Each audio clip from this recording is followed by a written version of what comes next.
The date is May 15th, 2022. The location is the Yankee Air Museum in Belleville, Michigan. The time is 11:30 a.m. Today, the person being interviewed is Betty Jean Coates Hinzmann. Betty was born on August 30th, 1923. Betty worked at the Ford River Rouge plant in Dearborn, Michigan during World War II. This interview will be conducted by Claire Kitchen-Dahl. This interview will be videotaped by Gary Delisle. Observers present were granddaughter Edie Hinzmann and her son, Betty's son, Dale Hinzmann.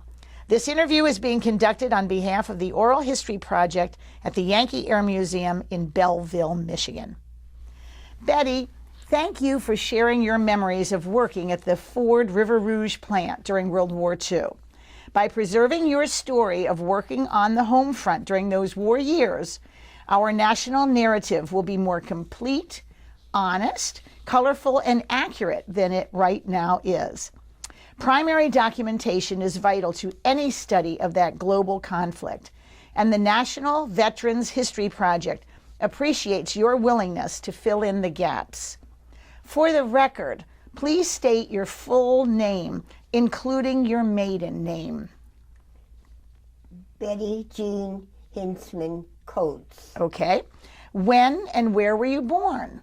I was born in Detroit, Michigan on August the 30th, 1923. So that means this August you will be 99 years old. Yes, ma'am. Are you planning to have a party? I don't know if I'm still here, I hope. Well, we're sure you're going to still be here. We can tell from your attitude already. Who are your parents? What was the name of your father? My father was Herman Coates. He was a plasterer. He plastered homes. Plasterer, right? Okay. That was Herman. And who was your mother? My mother's name was Edith. And what was her occupation? Well, with 5 kids, 6 kids, why, it was a housewife. She was a busy housewife, a busy mother. Yes. All right. And her maiden name? Poet. Poet. All right. And what about your siblings? You just mentioned that you had kids in the family. What were their names and the lineup? My oldest brother's name was Thomas, and I had a brother Donald, and a brother Robert, and a brother Ken, and then I had a younger sister Eileen. All right, and are any of those still with us? No, they all passed away. My sister passed away 2 years ago. Okay, but you've got some pretty long lines there to keep it going. That's wonderful. And where did you grow up? In Detroit. Now, what do you remember about growing up in Detroit during those years? The house number? Anything, the neighborhood, what you did, what it was like. I lived near Verner Highway on a street called Cabot. My address was 1975 Cabot Street. And what kinds of things did you do as a child? Roller skate, jump rope, hopscotch, ride a bicycle. So we had lots of stuff we could do. Lots of good things. Did you ever go to Belle Isle or Boblo? Yeah. When it rained hard, the school couldn't take the water, and we'd play in the water. Oh, that's great. So it sounds like it was a wonderful place to grow up. Oh, yes. And then we had a park about a block or so away, so we could go to the park, you know, and enjoy things there. Wonderful. Now, what about your house? You gave us your address, but what do you remember about the actual house? Well... Was it a single dwelling? Or? Yes, it was a single dwelling, and part of the upstairs was converted into a bedroom, and the back part was just more or less storage. Okay. So, now, the bedrooms upstairs, you said, had been... just one bedroom upstairs. But it had been plastered by your father, you mentioned one time to me. Yes. Okay. And then you shared a bedroom with... Oh, yes, with my sister, yes. So you two got the upstairs bedroom and the boys were down? Later on, when my brothers were gone, we shared the bedroom upstairs. Okay. Did you have electricity in the house? Oh, yes. Oh, yes. And plumbing? Oh, yes. Yes. What about, you said one time to me that you had a nice big screened-in porch, Yeah. and you sat out there and talked and played games or Oh, did whatever? yes. We had a player piano, and the neighbor boy would come over and we'd play that piano, rolls on the piano, and all the old songs, and just had a good time, Well, that sounds like a lot of fun. I would love to have a player piano and just sit there and let it go. It's fabulous. Now, did you have a radio? Yes, we did. And I know my one brother, I don't know if it was where he worked, but we got our first telephone. Oh, really? Oh, yeah. Oh, so you were quite a modern family. Oh, yeah. Okay. What about a car? Did you have a car? My dad had a Buick. Yes, he had a car. Did you ever drive it? No. I never drove till I was out in the country here for, oh my gosh, I must have been probably 40 years old before I even learned how to drive. Okay, but you had that cool, classy Buick while you were growing up. Yeah. Now, what about chores? Did you have many chores around the house? Not really. My brother that was just a little older than I was, he was the one that more or less did dishes and stuff like that around the house, yes. Now, that was Ken. Yes. Okay, well, good old Ken. So he let you play while he was stuck doing the dishes. Oh, yeah. Well, we did them once in a while, but my sister and I, but not, I don't know, not very often. All right, well, but Ken was the one that did it. All right, so now where did you graduate from high school? Western High School in Detroit. And that was when? What year, do you remember? 1942. Okay. January of 42. January of 42. Now, why wasn't it a June graduation? I don't know. I have no. If I started kindergarten later or something, I really don't know. Okay, but it was a January of 42. Yes. And that means it's right in the middle of now World War II history at this point. We'll get there in a minute. You mentioned that you had worked during high school. You had some strange, good jobs. After school, I worked at a bakery shop. I didn't do much at the cash register, but I had the loaves of bread was in, they were a loaf, and I had to push them through a slicer and put them in a wrapper. You never cut yourself? No. And then you also said you worked at Shed's Products? Yes, I worked at Shed's Products. And what was that? That was this dry noodles in a box, and they would have a yellow, I don't know just what it was, egg in there.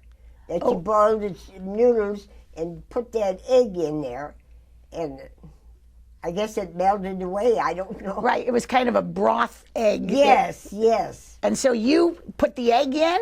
Or sealed the top. Oh, you sealed the top. Yeah, I sealed the top, the cover down and one over the top. I had to seal that, push it through a machine. All right, so that's Shed's Products, and they made all kinds of different soups? Well, they had ice cream connected with where I worked. And when they were short of help in the ice cream department, I would go in there and they'd have ice cream on a stick, and I would have to dip them in the chocolate. Okay, so you were busy with broth eggs and ice cream chocolate and bread and doing all kinds of stuff. Oh, yeah. All right, well then, you were 18 years old when the announcement about the attack on Pearl Harbor was made. Do you remember hearing that speech on the radio? I really can't say that I did. But you remember hearing the news of Pearl Harbor? Oh, yes. All right, and if you had graduated in January of 42, that is brand new, because Pearl Harbor was December 7th, 1941. All right, what was your reaction to what was your family's reaction to the news of the war? Well, my younger brother, Ken, he went in the service, but my older brother, he worked at Ford's, and Donald, he had TB, so he didn't do much. And my other brother, he worked in Hamtramck at I don't know what auto place or what it was. I don't know. Okay, but Ken was drafted into the Army. Yeah, he was.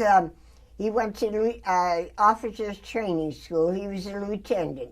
And you told me he was stationed in Iceland. Yes, he was. Yes. Do you know anything about what he did or what it was like, what he said about it? No, I don't remember him talking much about it. Okay, but Iceland, that's an interesting location to be. And then he stayed in the service, you told me. Yes, he stayed in the service. I don't know just how long. Got married and was transferred to different places with his family. Okay, all right. Now, did you do any community volunteering during this time? No. But do you remember any volunteering things going on in your community? No, I don't remember anything like that.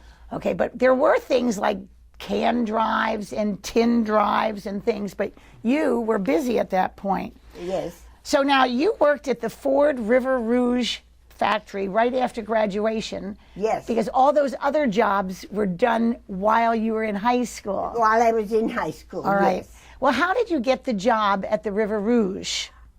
Did you apply? A girlfriend of mine, she worked there. And so she got me to come to work there too. So that's how I started at Ford's then. Great. Do you remember if you had to have an interview or just filled out the paperwork maybe? No, I don't. I did have a paper, the first income tax. Oh, interesting. How much money I made. Okay, well, that's good. I wonder, well, not too many people hold on to that paperwork all that time. My grandson has it. Okay, good. Yeah. Now, while you were working at the River Rouge, were you living at home? Oh, yes. Oh, yes. I lived at home all the while, yes. Okay, now how did you get to that? Because the River Rouge is in Dearborn. There was right at the end of the block, there was a streetcar. And I took the streetcar to work. And then once in a while, this girlfriend of mine, her and her boyfriend had come and picked me up. In a car? Yes. Oh, well, that's fun. How long did it generally take you when you went on the streetcar? Do you remember? Not very long, because it wasn't very far at all. So it wasn't a big investment in your time. Oh, no. All right, all right. Now, when you were at the Rouge, what was your job? What did you do? Well, sometimes I was underneath the canopy to hold the bar against the rivet. Okay. And sometimes I was on top of it, where I had to use the gun, on top of the rivet. All right, so you were a riveter sometimes and a bucker sometimes. Oh, yes. Which did you like most? I don't know. I really can't say. All right. Were you always with the same person as a team? I don't think so. I think it just happened, whoever was there, I think, worked together. Okay. Do you know which part of the plane you actually worked on? No, I don't. Okay, but you were either on top or underneath. Yeah, either on top or underneath, yes. All right. Did you have to take classes to learn how to do this? I think so. I think for maybe a few days or something.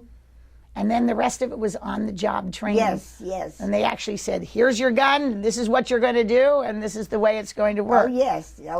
All right. Was it loud in your factory? Oh, yeah, it was loud. Yeah. Did they give you earplugs or anything? No. Was it hot? No. Not that you can remember. You weren't just sweating to death. No. Do you remember? Was it dirty? No, I can't really say it was dirty. Okay, good. Was this job hard? Yes, I think it was, Well, those riveting guns can get heavy. Yeah, that's true. Yeah. And you're busy, and you were obviously not a very big person, so you had to be strong to do all of this. Yes. Strong and energetic. Oh, What yeah. about your pay? Were you happy with the pay you received? Oh, yes. Do you remember how much you might have gotten? I got the idea in my head. It was either $5 or $6, but I wouldn't say for sure on that. But no matter what they paid you, you were happy with it. Oh, yes. It was a good paying job. Oh, yes. And it beat slicing bread. Uh-huh. Yeah. What we shift? wore outfits too. Yeah, well, tell me about your outfit. It was a brown, like slacks, and a top. I think it had short sleeves, buttoned down the front. Just a plain outfit. Did you have to buy this? Yes, you did. Did you buy it from them, or did you have to go to a right store? From Ford's, I think you bought it. Okay. And then you had to launder it at home. Yeah. Excuse me. All right. Did you have to cover your hair? I don't remember. Okay. Ever covering Probably you did when you riveted, but when you were a bucker, you might not have needed to, but you certainly wouldn't have wanted to catch your hair. No, I don't think we had ever cut her hair. All right, good. Do you remember signing any paperwork for a union? Did you join a union? No, I don't remember a union at all. Okay, and what shift did you work? What time of the day? I worked afternoons. Which would have been what times? Maybe 3 to 11, 3 to 10 at night? I think 3 to 11, I think is what it was. All right. Well, if you worked in the afternoon, what did you do with your mornings? Did you sleep all day or No, I don't know, just killed the time? oh yes. Maybe you had to do some chores since Ken Yeah. was gone, so he Yeah. had done it before. You had to work then. Yeah. Do you remember if you were paid in cash or by check? I paid in cash. You go up there to the window, they give you an envelope with the cash in it. That's fabulous. Just had your name on it and what you did, and there it was. Yeah, I don't remember what denomination it was, but Right. Were you paid every day or every week, or do you remember what that would have been? gosh, I don't remember if Okay. it's every week or not. Okay, good. Well, at least you remember that. In terms of your check-in for the day, tell us what it was like when you got to the Rouge. What did you do right away? Did you punch in or have to sign a paper or show an ID badge? I don't remember. Okay. Did you make any good friends while you were working at the Rouge? Not really with the ones who. A lot of the women that I worked with were from up north. They come down, the women especially, and I suppose rented a room down here. And we would get together once in a while. We used to go to Canada, and we'd buy shoes there because you didn't have to have a coupon, to buy shoes. Or here in America, you had to have that coupon book you'd have. Right. Tell me more about that coupon book. What else do you remember you needed coupons to have? Sugar, you had to have a coupon for sugar. And I don't know if it would be for like Crisco, but I remember sugar more than anything. Right. And gas, I think people had yes, for gas, yes. So you went to Canada for shoes. How did you get there? Well, we'd take the bus or a streetcar down to Detroit, and then there was a ferry that would take us over to Canada. That is so much fun. And then you would stay there, have lunch or do something and come back with new shoes. Yeah, come back, yeah. Isn't that right? Other people are going to Canada for alcohol. You're going to Canada for shoes. Yeah. Well, you had to have, I think, a coupon to buy some stuff, and they were cheaper over there. Yeah. All right. Well, now what about if you did hang out and have some fun with your coworkers? What do you remember about supervisors? Were they nice? Well, I tell you, one supervisor was really was a cousin, but we called him Uncle. Okay. And that he's the only one that I remember working with. All right.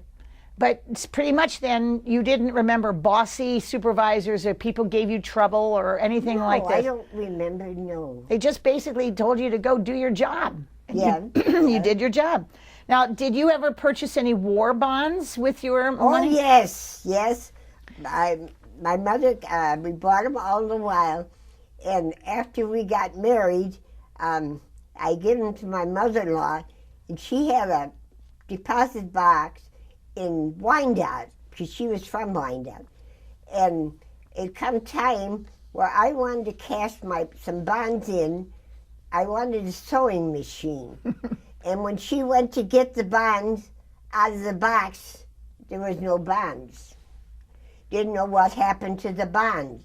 So I had a paper with all the numbers and everything on, and I don't know, I know a man from Ipsy, he took care of all, and I got all those bonds back. Oh, he gave you new bonds. New bonds, yeah, because I had the number, and it was, I don't know how many years after that, my mother-in-law closed that bank box in Wyandotte, and somehow they pulled the box out, and here was all my bonds was in back of that.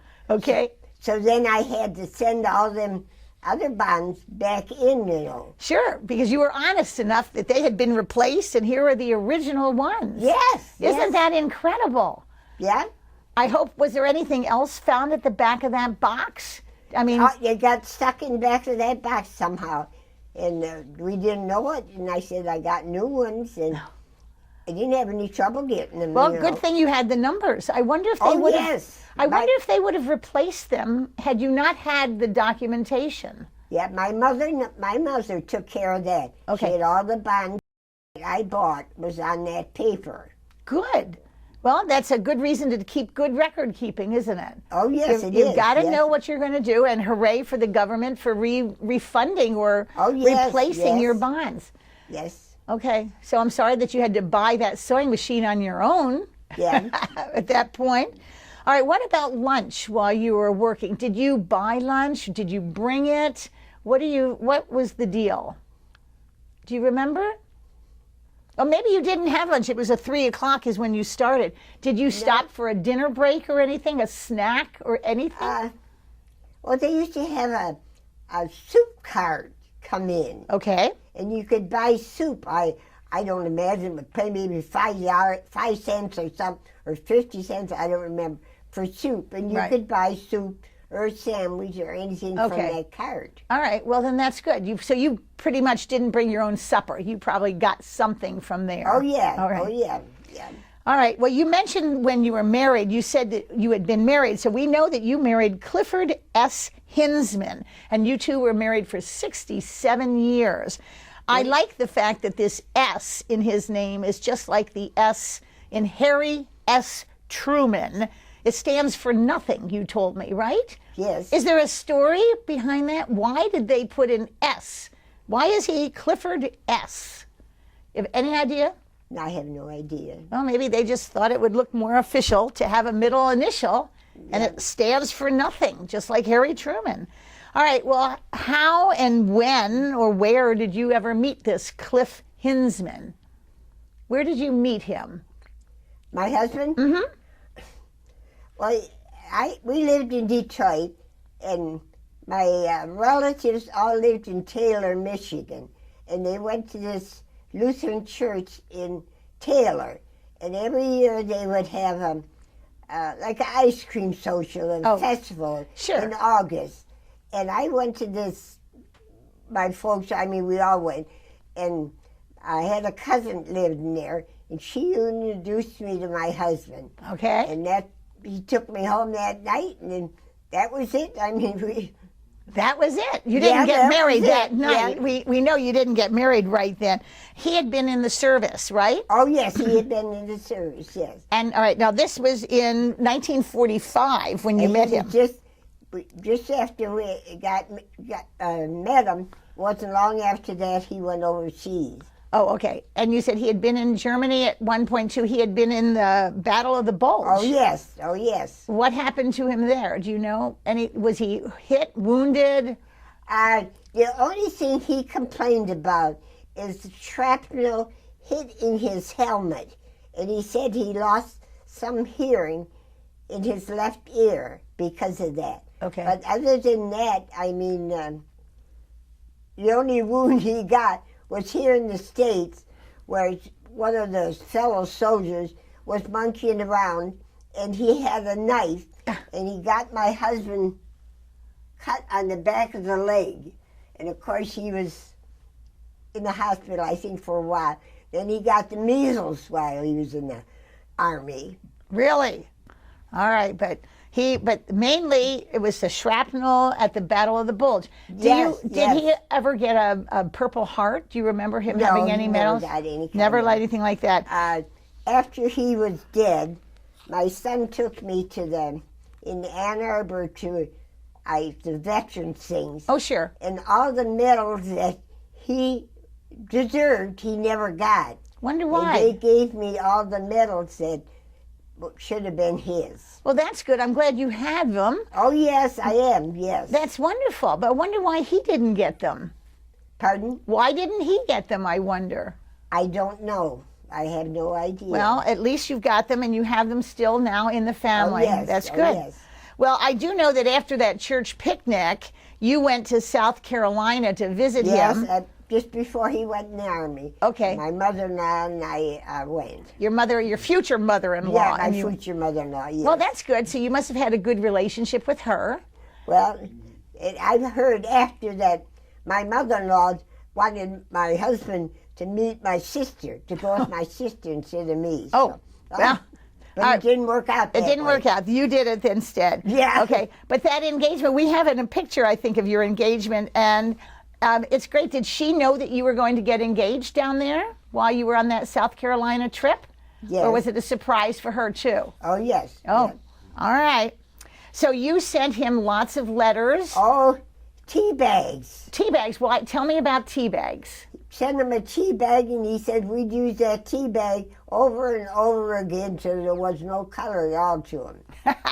Gum. And gum, chewing gum. Oh, yeah. All right. And this is all being mailed to Germany. Oh, yes. All right. Well, I hadn't heard that people were sending tea bags.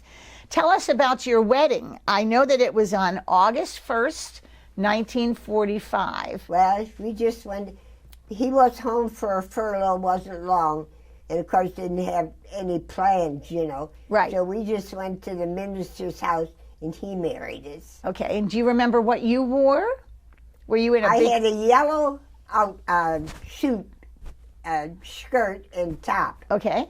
And he was in his uniform? Oh, yes. All right. And we do have that wedding picture, which is Oh, great. yes. Yeah. Oh, yes. So you were married at the minister's house, and then at that point he was expecting to be sent to Japan, Yes, you told to me. go back, yes. All right, but he didn't have to be. The war ended. Yeah, but still he expected to go to Georgia to train for South Pacific. Right. Then, of course, that war stopped. It stopped there, so he didn't have to go. Okay, that's great. So his service was all done in Germany. Well, he served till December in Trenton, New Jersey. Oh. And then he was discharged from there. Okay, good. And then when he was discharged, what job did he take? What did he do? Well, he worked at Ford's then. Okay. But jobs were scarce then, so I know the first year he made $1,300. That's all he made because he didn't work, you know. Mm-hmm. Jobs weren't that good then. Right, right. Okay, then you two lived in the house that you presently live in. You're still in yes. the same house, right? We lived upstairs, raised 5 children upstairs. And who lived downstairs? My mother-in-law. Okay, by herself. So Oh, yes, yes. So this mother-in-law was really a part of your family from the church picnic to the engagement and all through raising and taking care of your 5 kids? Yes, she was good. I mean, took care of me when I was pregnant and had the baby, did the washing and everything for me, you know. That's fabulous. You said, yes. And she let you live for the first year rent-free, and then you came up with an arrangement. And she didn't have much money at the time. No. So then later on, you helped her pay her bills and get her groceries. We paid her off by buying a house. We'd buy her groceries for her. Okay. And we eventually paid for the house at that time. All right. So this is a farmhouse in Ypsilanti, Michigan, right? Yes, yes. All right. Same one. All 5 kids like coming back to see the old house because there it is. Yes. Right. Name your children. Who are the 5 children you have? Yvonne Henry and Dale Hinzmann and Diane Safford, Lori Arndt, and not Arndt, Lori Donis, Okay. And my son, Robert Hinzmann, lives in Maine. In Maine. Okay, so you have Yvonne, Dale, Diane, Lori, and Robert. Yes. Okay, good. And I'm sure they know about you being Rosie. And Oh, yeah. Well, I guess Edie didn't know it till something come up with her dad and said that I was Rosie the Riveter. That's how she got me involved in it then. Good. Okay, well, this is fun because lots of people don't realize that Rosie the Riveter is an umbrella term that means any woman who worked in any defense plant Yes. in any part of the country for any amount of time at any job. Yes. And people think you had to be a riveter, but you are a riveter. Oh, yes. You are a Oh, riveter yes. and a bucker, but Oh, yes. I mean, all kinds of people are now Rosies who didn't know it. Did you and Cliff take advantage of the GI Bill when he got out of the service? I don't think so. No, you don't think so. Okay, good. Well, is there anything else that you'd like to add to this interview? I'd like to tell you about my friend.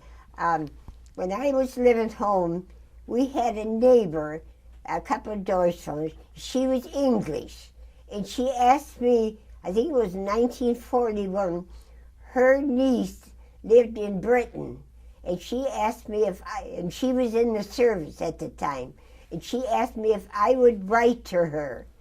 And I started writing in 1941, and 1974, my Dale was in the Army, in the Air Force, and I went to England and I got to meet her. Really? Yeah, and I up till she died, I think 2 years ago, but all from 1941 to 2019, we corresponded back and forth. And you got to meet her. What an exciting, wonderful story about pen pals. And now her daughter, she only had the one daughter, her daughter came in here in 1998, and now she is friends with my son, and they correspond back and forth.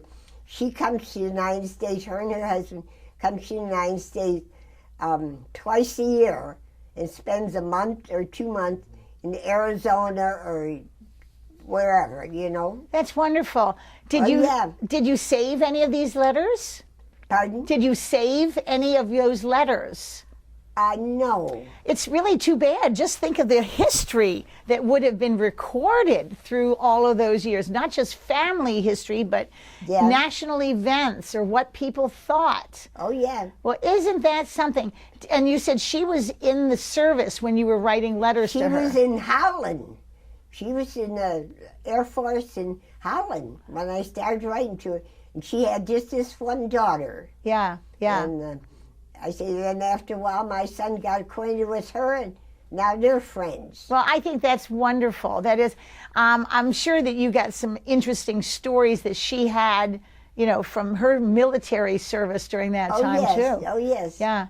Yeah. Oh, that is a fascinating addition to this interview. I'm glad you were such a good pen pal to her. Oh, yeah. Yeah. Do you remember having to use the special V paper or V letters that... She used to, every year, she used to always send me a calendar for the next year, you know. Okay. And years ago, when her daughter was small, she used to get some kind of a newspaper. And when her daughter was 2, she'd send that to me for my kids. Nice.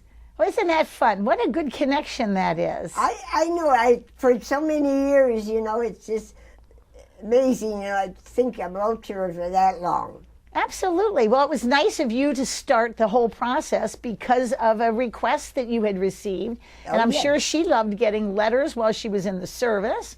Yeah. And then later on, and there it is. Yeah. See, this is how people in other countries make connections with each other. Something as simple as writing letters. Oh, yes. And that I got the chance to go over there and meet her. Isn't that something?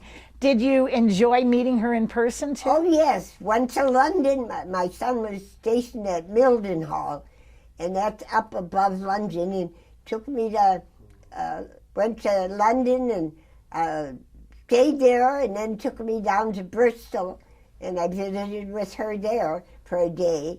And when I was there about a week at my son's house, and got to talk to her on the phone, you know.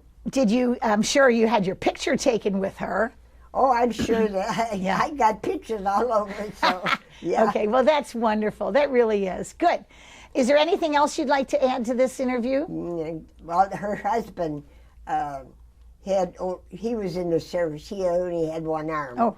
And then she got married again, and he died a few years ago. Oh, that's sad. So, But it was a nice chapter to your life. oh, yes. Is there, Yeah, I enjoyed that very much, yes. good. Yeah. Now, what about, is there a wrap up to your Rosie life? Were you proud to be a Rosie? Were you doing it because you liked the money? What would you say about those years of being a Rosie? It was an experience. Mm-hmm. Mm-hmm. You know, to be able to go and do that kind of work. And everybody in your family was proud of you for doing it? Oh, I think so, yes. Yes. And you were proud of yourself. And Oh, yes, And yes. bringing home a lot of money and spending it on war bonds, even though some of them disappeared for a while. Oh, yes, yes. And what did you do with the rest of your money besides buying shoes? Go down to Detroit, shopping, take streetcars in Detroit, go to Hudson's or Crowley's or Kern's, shopping, or the dime store or something, you know. Okay, you just had fun with the extra money you had. And there it Oh, was. yes, That's good. yes. All right. So it sounds like you had an interesting life during the war and certainly after the war, raising Oh, yes, these 5 yes, kids. I did, yes. That's great. Well, Betty, thank you for sharing your interesting story with us. Thank you for giving your strength and patriotic energy to America in the 1940s and for doing your part to win the war. You have made a difference in this world, and the U.S. government has acknowledged that you are a veteran of the home front. You are truly a heroine, and you should be justifiably proud of your personal legacy. As a group, the Rosies have been awarded the Congressional Gold Medal, the highest civilian award that can be granted. The tribute Rosies from the Yankee Air Museum at the historic Willow Run B-24 bomber plant are honored to preserve your story and share it with libraries, museums, and researchers all around the country. The famous war poster highlighted a determined young woman saying, "We can do it." And Rosie, Betty, you did it. Thank you. Thank you for the interview.